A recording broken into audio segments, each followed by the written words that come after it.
Chapter 2: Echoes in the Walls.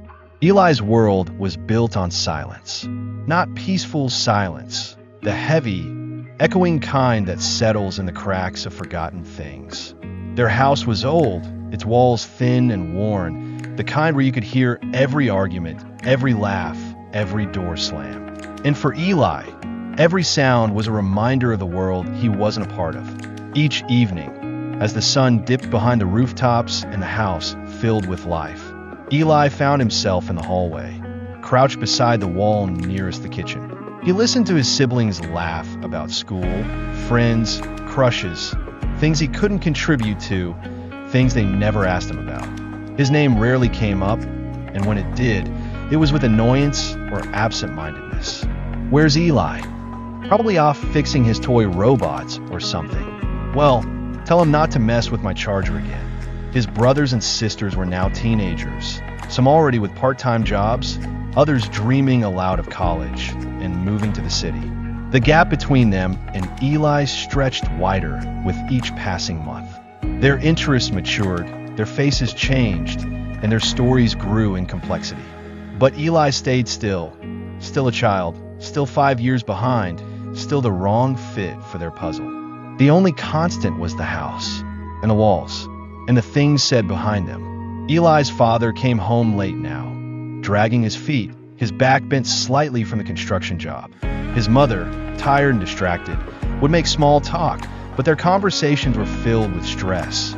Bills unpaid, school fees rising, food running low. One night, as Eli tucked himself into his mattress on the floor, he heard their voices through the thin wooden wall.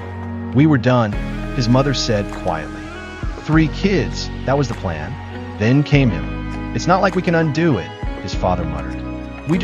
We weren't ready for another. I barely have time to sit down anymore."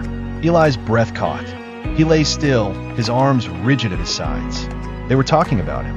He closed his eyes tight, but the words sank deep into him like nails. That weekend, his oldest brother packed for college, the entire family bustling around him with pride and excitement. Everyone pitched in, organizing bags, preparing food, giving advice. Eli stood at the doorway, watching. His brother didn't even look up. When the car pulled away and the family waved goodbye, Eli didn't wave. He just stood there, forgotten in the doorway, wishing he could fold himself into the wood like wallpaper, invisible and part of the structure. That night, his mother made spaghetti, his brother's favorite, as a farewell dinner. They laughed about childhood memories and teased each other around the table. No one noticed Eli slipping away early, plate untouched. Back in his room, Eli stared at the ceiling. He began to talk softly to himself, not because he was losing his mind, but because no one else ever asked him how he was. "Maybe I was a mistake," he whispered. "Maybe I was never supposed to be here." But just as he rolled to his side, the wooden floor beneath his bed creaked. And in that strange, hollow sound, something inside Eli sparked. Not anger, not yet. Something quieter.